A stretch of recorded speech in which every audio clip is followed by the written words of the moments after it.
이 새벽 우리에게 주신 하나님 말씀은 마가복음 9장 14절에서 29절까지의 말씀입니다. 마가복음 9장 14절에서 29절까지의 말씀입니다. 우리 하나님의 말씀을 다 함께 받들어 읽겠습니다. 이에 그들이 제자들에게 와서 보니 큰 무리가 그들을 둘러싸고 서기관들이 그들과 더불어 변론하고 있더라. 온 무리가 곧 예수를 보고 매우 놀라며 달려와 문안하거늘 예수께서 물으시되 너희가 무엇을 그들과 변론하느냐. 무리 중에 하나가 대답하되 선생님, 말 못하게 귀신 들린 내 아들을 선생님께 데려왔나이다. 귀신이 어디서든지 그를 잡으면 거꾸러져 거품을 흘리며 이를 갈며 그리고 파리해지는지라. 내가 선생님의 제자들에게 내쫓아 달라 하였으나 그들이 능히 하지 못하더이다. 대답하여 이르시되 믿음이 없는 세대여, 내가 얼마나 너희와 함께 있으며 얼마나 너희에게 참으리요. 그를 내게로 데려오라 하시매 이에 데리고 오니 귀신이 예수를 보고 곧 그 아이로 심히 경련을 일으키게 하는지라. 그가 땅에 엎드러져 구르며 거품을 흘리더라. 예수께서 그 아버지에게 물으시되 언제부터 이렇게 되었느냐 하시니 이르되 어릴 때부터니이다. 귀신이 그를 죽이려고 불과 물에 자주 던졌나이다. 그러나 무엇을 하실 수 있거든 우리를 불쌍히 여기사 도와주옵소서. 예수께서 이르시되 할 수 있거든이 무슨 말이냐. 믿는 자에게는 능히 하지 못할 일이 없느니라 하시니 곧 그 아이의 아버지가 소리를 질러 이르되 내가 믿나이다. 나의 믿음 없는 것을 도와주소서 하더라. 예수께서 무리가 달려와 모이는 것을 보시고 그 더러운 귀신을 꾸짖어 이르시되 말 못하고 못 듣는 귀신아, 내가 내게 명하노니 그 아이에게서 나오고 다시 들어가지 말라 하시매 귀신이 소리 지르며 아이로 심히 경련을 일으키게 하고 나가니 그 아이가 죽은 것 같이 되어 많은 사람이 말하기를 죽었다 하나 예수께서 그 손을 잡아 일으키시니 이에 일어서니라. 집에 들어가심에 제자들이 조용히 묻자오되 우리는 어찌하여 능히 그 귀신을 쫓아내지 못하였나이까. 이르시되 기도 외에 다른 것으로는 이런 종류가 나갈 수 없느니라 하시니라. 아멘. 마가복음을 읽으면서 마가복음엔 여러 예수님의 일들이 나옵니다. 근데 많은 그 사건들마다 믿음을 강조합니다.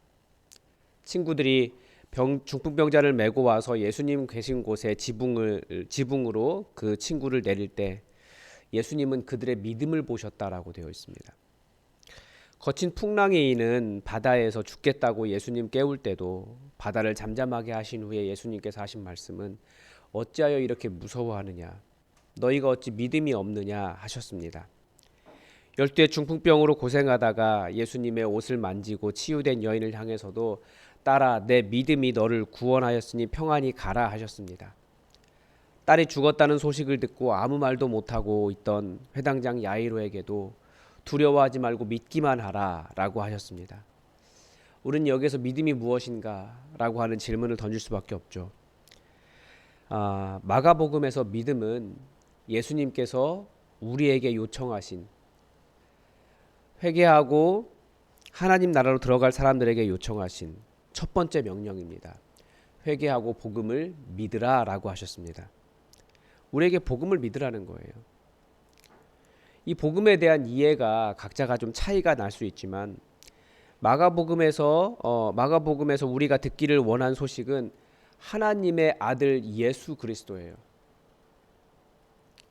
그분이 오실 때, 그분이 하나님의 아들이신 것을 믿을 때 하나님 나라가 임한다라는 거죠. 그럼 반대로 회개할 것은 무엇이겠습니까? 하나님의 아들이 오셔도 이 일은 불가능해 라고 말하며 하나님을 신뢰하지 않고 하나님을 작게 보는 일입니다. 오늘 본문에도 이 회개와 회개하지 않음, 믿음과 불신이 충돌하고 있습니다. 오늘 본문을 통해서 우리는 바로 우리가 회개해야 할 일과 믿음이라는 자세가 무엇인지 잘 배울 수 있습니다. 예수님께서 변화산 위에서 천상의 모습으로 이렇게 천상의 모습을 보여주실 때 베드로는 그 큰 영광을 경험하고 있었습니다. 그 산 위에 있는 제자들은 그랬어요. 그런데 산 아래에 있는 제자들은 무엇을 경험하고 있었습니까? 14절에 보니까 제자들이 큰 무리에 둘러싸여 서기관들과 변론을 하고 있었습니다. 그 변론의 내용은 한 아버지가 귀신 들린 아들을 데려와 귀신을 내쫓아 달라고 했는데 당신의 제자들이 못했습니다 라고 하는 거였어요. 이건 변론이 아니라 사실은 조롱당하고 있는 거예요. 왜 당신의 제자들은, 그러니까 왜 예수님은 하는데 니들은 못하냐, 그런 말이에요. 제자들이 귀신을 쫓아내 본 적이 없는 것이 아닙니다. 귀신 잘 쫓아냈습니다. 그런데 이번에는 안 되었습니다. 그러니까 베드로는 산 위에서 하나님 나라의 그 큰 영광을 경험하고 있을 때 반대로 산 아래에 있던 제자들은 능력이 없어서 치욕과 조롱을 당하고 있었다라는 겁니다. 산 아래의 제자들이 치욕을 당한 이유가 무엇입니까? 예수님께서 이때도 이렇게 말씀하셨습니다. 믿음이 없는 세대여, 내가 얼마나 너희와 함께 있으며 얼마나 너희에게 참으리요, 그를 내게로 데려오라. 산 아래에 있는 제자들이 조롱과 치욕을 당한 이유는 믿음이 없었기 때문입니다. 이 믿음이 무엇입니까? 그 아들을 데려오라고 데려오라는 예수님의 말씀에 아이를 데려오니까 귀신이 예수님을 보고 그 아이로 심한 경련을 일으키게 했습니다. 확실히 악의 영이 그런 것 같아요. 예수님께 나아오려고 하면 먼저 방해하고 예수님께 갈 수 없도록 땅에 엎드러져 구르고 거품을 일으키고 죽은 척하고. 예전에 어릴 때 저도 귀신 들린 사람 보면 그러더라고요. 나가라고 명령하면 꼭 그랬던 것 같아요. 상태가 너무 심각했기 때문에 예수님은 이 아들이 언제부터 그렇게 되었냐고 물으셨습니다. 아이의 아버지는 어릴 때부터 이랬고 귀신이 자기 아들을 죽이려고 불과 물에 자주 던졌나이다 라고 말했습니다. 그리고 여기에 한마디 더 했습니다. 그러나 무엇을 하실 수 있거든 우리를 불쌍히 여기사 도와주옵소서 말했습니다. 예수님은 이렇게 대답하셨습니다. 할 수 있거든이 무슨 말이냐? 믿는 자에게는 능히 하지 못할 일이 없느니라.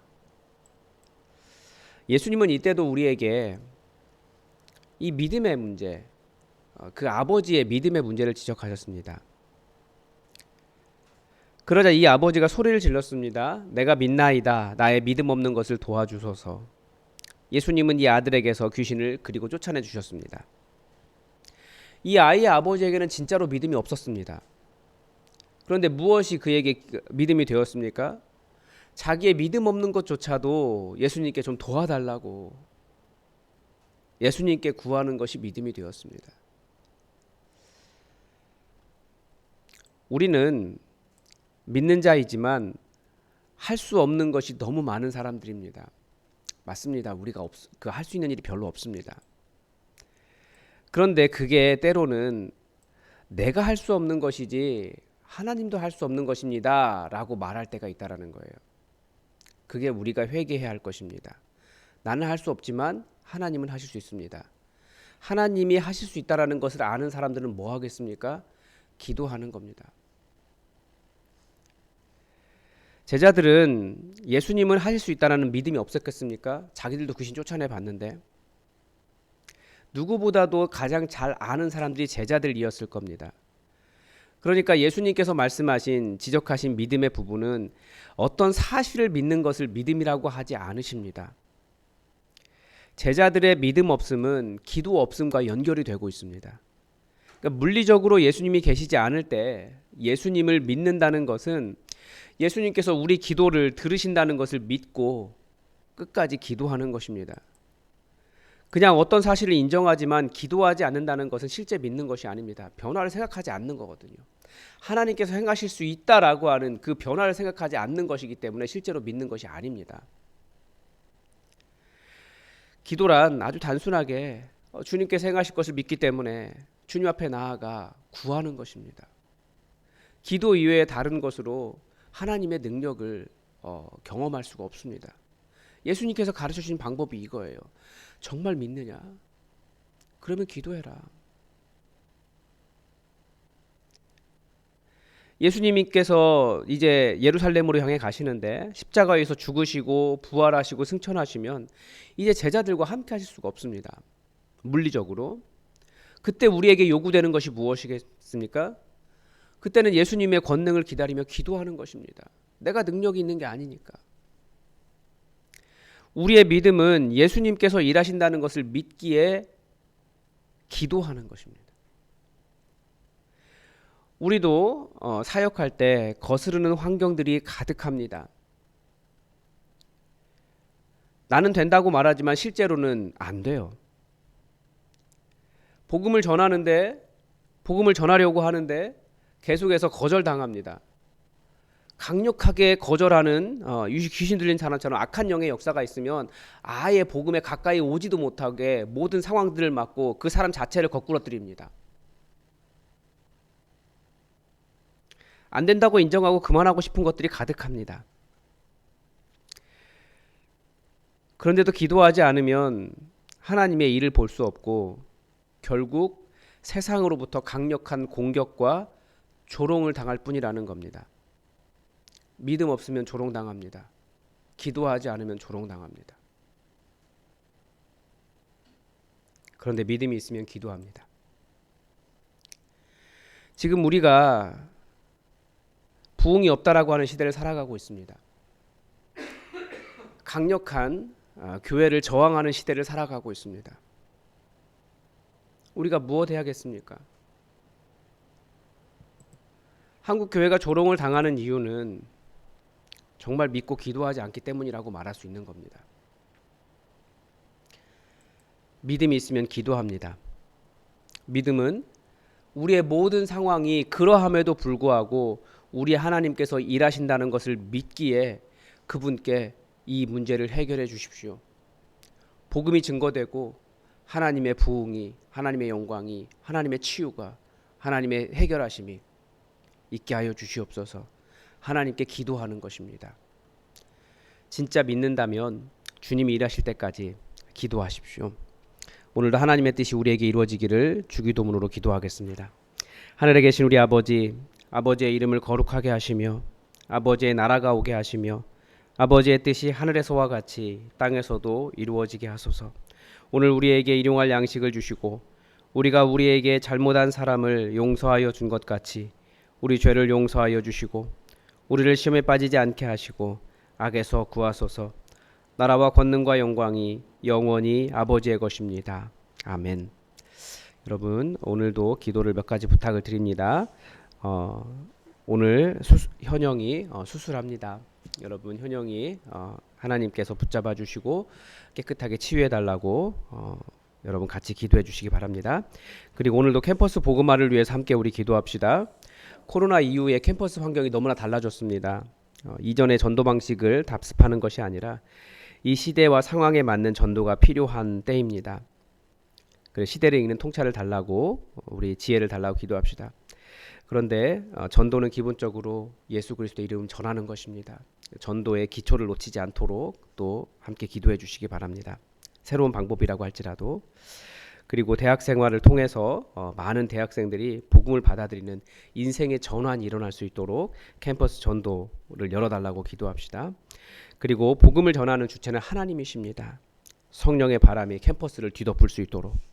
그래서 캠퍼스 안에 말씀 선포와 회개의 역사 일어나게 해달라고 여러분 기도해 주십시오. 그리고 복음의 생명력이 이 온 땅에 가득할 수 있도록 함께 기도해 주시기 바랍니다. 우리 다 함께 주님의 역사를 위해서 기도하겠습니다.